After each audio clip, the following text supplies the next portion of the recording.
ہاں غلام تھے بیچارے یا نوجوان تھے. نوجوانوں پر بزرگوں کو خود ہی حق حاصل ہوتا ہے، جو چاہے کرے.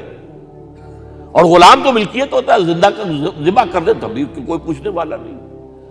تو جو بیت رہی تھی بلال پر، ابو فقیہ پر، زنیرہ پر، جو ان پر بیت رہی تھی، جو خباب پر بیت رہی تھی، جس طرح ہلاک کیا گیا ہے حضرت سمیہ کو، حضرت یاسر کو، یہ ساری تکلیفیں انہیں بھی تھیں. لیکن کیا اس کا یہ بالواسطہ ایذا محمد کے لیے نہیں تھا صلی اللہ علیہ وسلم. آپ کے ساتھی آپ کے جانثار.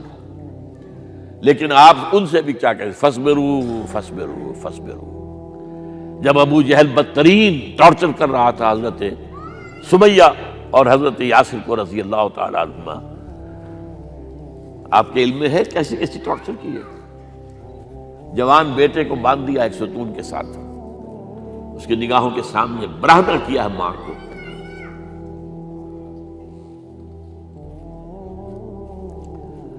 ہاتھ میں ایک مورتی ہے. جب تنگ آ گیا، ستا کر تنگ کر کے مار مار کے حضرت سمیہ ٹس سے مس نہیں ہو رہی.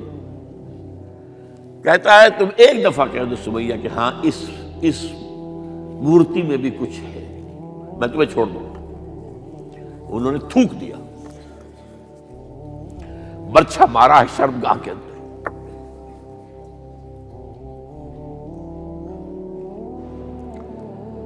کتنی تکلیف پہنچی ہوگی حضور کو. لیکن آپ گزر رہے. اصبروا یا آل یاسر فإن موعدکم الجنہ. اے یاسر کے گھر والوں صبر کرو، تمہارے استقبال کی تیاریاں ہو رہی ہیں جنت. یہ سیرت کوئی بناتا سناتا ہے، یہ سیرت. یاسر کے ساتھ کیا کیا ہے؟ 4 اونٹ نر سانڈ، اور ان کے ساتھ رسے باندھ کر ایک رسے سے ان کا ایک بازو باندھا، ایک سے دوسرا بازو، ایک سے ایک ٹانگ، دوسرے سے دوسری ٹانگ. انہیں دوڑایا ہے کہ پرکھتے ہو جیسے قسم کے. یہ دین ایسے ہی قائم نہیں ہوا. عدل و انصاف کا نظام ٹھنڈے ٹھنڈے قائم نہیں ہوتا، گھر میں آرام سے بیٹھے ہوئے قائم نہیں ہوتا. اور سنیے، 3 برس شیب بنی ہاشم کے تو قید ہے. 3 برس. اور یہاں کی قید پر قیاس نہ کریں. یہاں تو جیل میں کھانے کو ملتا ہے، راشن ملتا ہے، جیسا بھی ملتا تو ہے نا. اور لیڈروں کے لیے تو class A class B class ہے. اب تو ان کا تو لیڈر تو لوگ جب آتے ہیں جیل کاٹ کر معلوم ہوتا ہے کہ شاید کسی صحت افزا مقام سے تشریف لا رہے ہیں. وہاں کیا تھا؟ Total boycott. ایک گھاٹی، ادھر پہاڑ ادھر پہاڑ، دونوں طرف جو ہے پہرے. کوئی کھانے پینے کی چیز اندر نہیں جائے گی.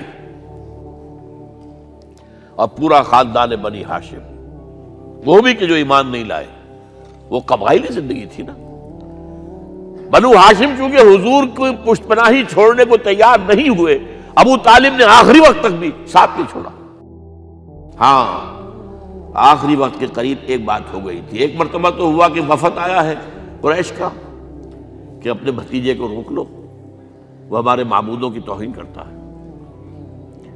ابو طالب نے بلایا اور آپ سے کہا کہ یہ کچھ اپنے رویے کو بدلے. آپ نے فرمایا چچا جان، اب تو چاہیے میرے ایک ہاتھ پر سورج اور دوسرے پر چاند رکھ دے، میں اپنے اس مشن کو چھوڑ نہیں سکتا. یہ ہے استقامت. اور ابو طالب کے عین انتقال کے وقت جو معاملہ ہوا، جب وفد آیا ہے کہ ٹھیک ہے اب ہمارا جو ہے صبر کا پیمانہ لبریز ہو گیا ہے، اب ٹھیک ہے آ جاؤ میدان میں، تم بھی ساتھ چھوڑنے کو تیار نہیں ہو.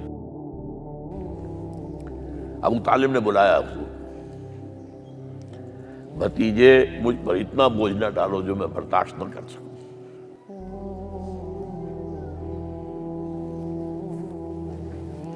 حضور کی آنکھوں میں آنسو آ گئے.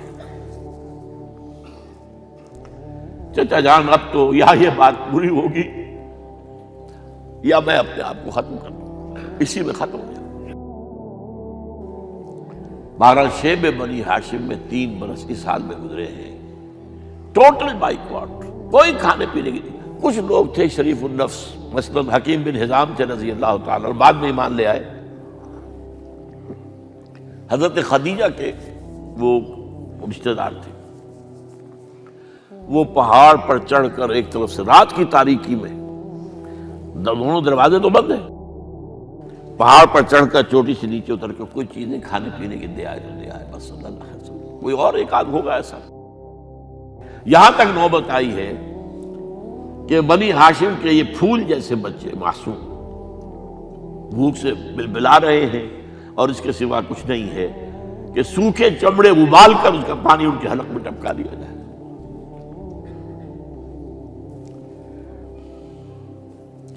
اور جو ہوا وادی طائف میں، جب مکے والوں نے فیصلہ کر لیا کہ آپ قتل کر دو، ابو طالب بھی فوت ہو چکے ہیں، اب کوئی اندیشہ نہیں، کوئی خانہ جنگی شروع نہیں ہوگی، کوئی انٹرا ٹرائبل وار نہیں ہوگی، تو آپ طائف گئے ہیں۔ شاید وہاں کے 3 سردار تھے بڑے، اور یہ طائف اصل میں قریشی کا سمجھیے کہ یہ ان کا گرمیوں کا یہ صحت افزا مقام تھا۔ یہ تمام جو سردار تھے مکے کے، ان کی جائیدادیں وہاں تھی، باغات تھے، اور وہاں کے بھی 3 سردار تھے، تو شاید ان میں سے کسی کو اللہ توفیق دے دے۔ وہاں گئے ہیں اور صرف ایک ساتھ ہیں، حضرت زید بن حارثہ، حضرت ابو بکر بھی ساتھ نہیں، سائے کی طرح ساتھ رہنے والا بھی ساتھ نہیں تھا۔ وہاں جا کر جو آپ نے تینوں سے بات کی ہے، تینوں نے وہ باتیں کہی ہیں جو کلیجے کو چیر جائیں۔ تمہارے سوا کوئی اللہ کو نہیں ملا تھا رسول بنانے، جاؤ چلے جاؤ۔ ایک کہتا ہے فوراً چلے جاؤ یہاں سے، اس لیے کہ ہو سکتا ہے کہ تم سچے ہو تو کہیں میں تمہاری توہین نہ کر دوں، اور یہ بھی ہو سکتا ہے تم جھوٹے ہو تو جھوٹے کو میں منہ نہیں لگانا چاہتا۔ 3 دن کی یہ سختی، اور اس میں کیا ہو رہا ہے، اسٹریٹ ارچنز جو کہلاتے ہیں ہمارے یہاں، جھوکرے گلیوں کے، انہیں اشارہ کر دیا ذرا ان کی خبر لو، اب وہ پتھراؤ کر رہے ہیں۔ جیسے ہمارے ہاں کوئی آ جاتا ہے، کوئی نیم پاگل یا کوئی اور کسی طرح کا مست قسم کا آدمی، اور اس کے اوپر چھوکرے چاروں طرف ہوں اور ستا رہے ہوں، یہ نقشہ تھا، اور طائف کی گلیاں تھیں، اور محبوب رب العالمین تھے۔ ادھر سے پتھر آ رہے ہیں تو زید بن حارثہ رکاوٹ بن گئے، لیکن پیچھے سے آ رہے ہیں، وہ کیسے روکیں گے؟ پیچھے جاتے ہیں تو ادھر سے آ رہے ہیں۔ جسم لہو لہان ہے، خون رس رس کر زخموں سے جوتیوں میں آ کے جم گیا ہے۔ پھر وہاں سے آپ نکل کر گئے ہیں، ایک باغ میں تھوڑی سی پناہ لی ہے تھوڑی دیر کے لیے، جوتے بڑی مشکل سے اترے ہیں، خون جمع ہوا، اور وہ جو پھر دعا نکلی ہے آپ کی، وہ کلیجے کو چیر جانے والی ہے۔ اللہم الیک اشکو ضعف قوتی وقلت حیلتی وحوانی علی الناس، اے اللہ تیری جناب میں فریاد لے کر آیا ہوں، اپنی قوت کی کمی کا، اپنے وسائل کی کمی کا، اور لوگوں میں جو رسوائی ہو رہی ہے، الی من تکلنی الی بعید یتجہمنی او الی عدو ملکت امری، مجھے کس کے حوالہ کر دیا ہے، مجھے دشمن کے حوالے کر دیا جو چاہے میرے ساتھ کر گزرے۔ فریاد ہے کہ نہیں؟ بڑی زوردار فریاد ہے، بڑی زوردار، لیکن پھر مقام عبدیت کا ظہور ہوتا ہے۔ ان لم یکن علی غضبک فلا ابالی، اے اللہ اگر تو ناراض نہیں ہے، مجھے اندیشہ یہ ہو گیا کہ کہیں تو ناراض تو نہیں ہو گیا ہے، کہیں تو نے میرا ساتھ تو نہیں چھوڑ دیا ہے، اگر تو ناراض نہیں ہے تو مجھے کوئی پرواہ نہیں، جو ہو سو سر تسلیم خم ہے جو مزاج یار میں آئے۔ واپس آئے ہیں تو مکے میں داخل نہیں ہو سکتے تھے، وہاں تو قتل کا فیصلہ ہو چکا، باہر ہی آپ نے ڈیرا لگایا، زید بن حارثہ کو بھیجا، فلاں شخص کے پاس جاؤ کہ تم اگر امان میں لے لو محمد کو تو محمد آ جائیں، میں تو میری یہ پوزیشن نہیں ہے، میں قریش کے مقابلے میں امان نہیں دے سکتا۔ دوسرے کے پاس بھیجا، اس نے بھی کچھ ایسے جواب دے دیا۔ تیسرے کے پاس جب گئے حضرت زید، مطعم بن عدی، اس نے کہا ٹھیک ہے، میں امان دیتا ہوں محمد کو، وہ آ جائے مکے میں۔ حضور سے آگے کہا، حضور نے فرمایا نہیں جا کر کہو، آ کر لے کر جا۔ کیوں؟ کیا پتا اچانک جو ہے میرے داخل ہوتے ہی کوئی مجھ پر حملہ کرے، قتل کر دے۔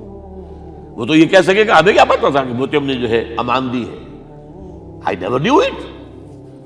اب یہ قبیلے کے اندر یہ ہوتا تھا کہ ایک نے امان دے دی، سب کی طرف سے امان۔ لہذا حضور نے فرمایا آ کر لے کر جاؤ۔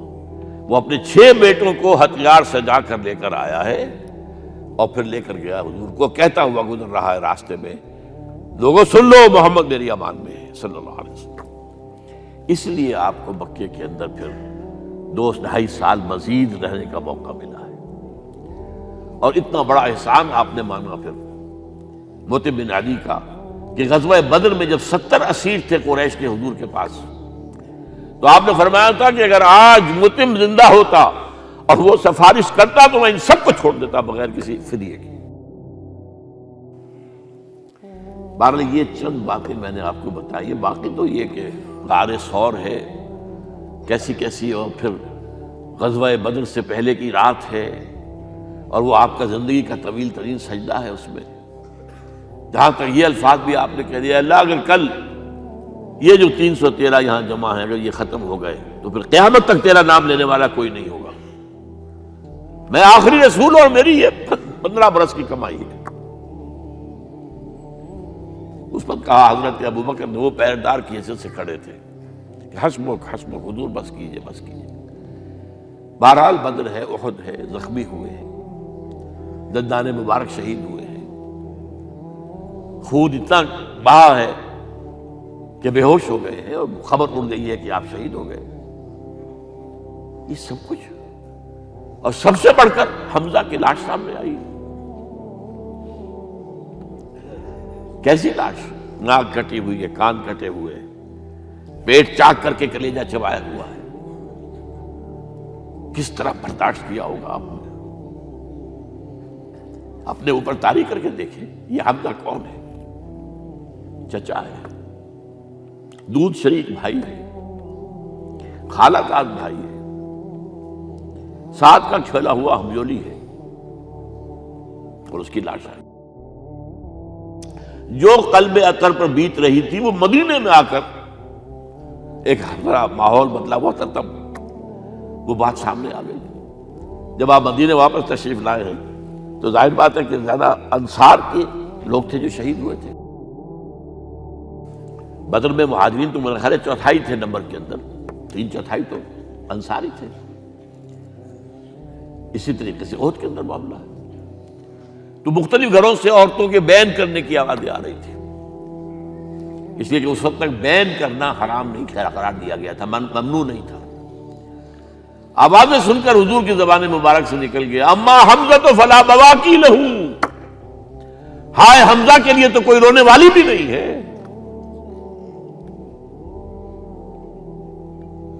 اس پر پھر صحابہ نے، انصار نے اپنے ہاں کی خواتین کو حضرت صفیہ کے ہاں بھیجا، وہ سگی بہن تھی، وہاں انہوں نے جا کے بھی تعزیت کی بہن کی۔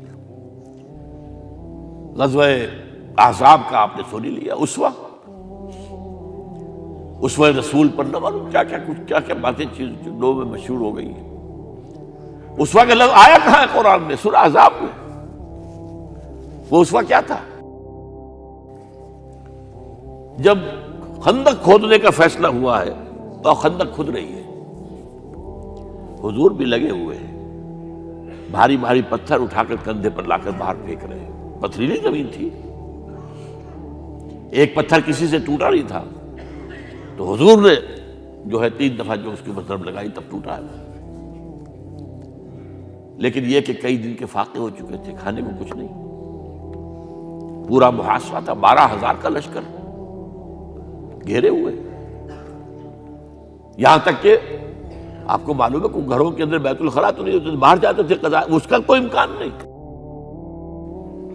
شدید ترین آزمائش جو ہوئی ہے اس کا نتیجہ ایک طرف یہ نکلا کہ منافقین کا نفاق ان کی زبانوں پر آ گیا۔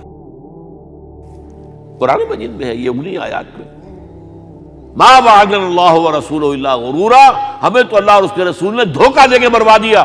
ہم سے کہا تھا کہ قیصر و کسریٰ کے خزانے تمہارے قدموں میں آئیں گے، اور حال یہ ہے کہ اب رفع حاجت کے لیے باہر نہیں جا سکتے، کھانے کو کچھ نہیں ہے۔ اس وقت کچھ صحابہ آئے ہیں حضور صلی اللہ علیہ وسلم سے، دیکھیے فاقے سے قبر دوہری ہوئی جا رہی ہے، ہم نے اپنے پیٹوں پر پتھر باندھے ہوئے، چادروں کے ساتھ پتھروں کسا ہوا تاکہ قبر سیدھی رہے۔ حضور نے اپنا کرتا مبارک اٹھا کر دکھایا، 2 پتھر لگے ہوئے۔ یہ ہے اسوہ، یہ ہے آپ کی سنت، آپ کا اسوہ حسنہ۔ لیکن اس اسوہ حسنہ سے فائدہ کون اٹھا سکتا ہے؟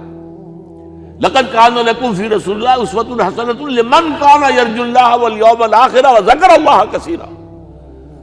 اسوہ تو اپنی جگہ ہے، قرآن میں ہدایت سب کے لیے، ھدی للناس، لیکن فائدہ اٹھائیں گے صرف متقین، ھدی للمتقین ہے سب کے لیے، اسوہ سب کے لیے ہے، لیکن استفادہ وہی کر سکے گا جو 3 شرطیں پوری کرے: اللہ اور یوم آخر پر ایمان، اور اللہ کا ذکر کثرت کے ساتھ کرے۔ بہرحال یہ میں نے آپ کے سامنے اس حوالے سے رکھا ہے، یہ اسوہ جو ہے حضور کا، یہ ہم پر اتمام حجت ہے۔ دیکھیے نوٹ کیجئے، پوری نوع انسانی پر اتمام حجت، اسلام کا نظام عدل اجتماعی جو قائم کر کے دکھا دیا، حجت قائم ہے۔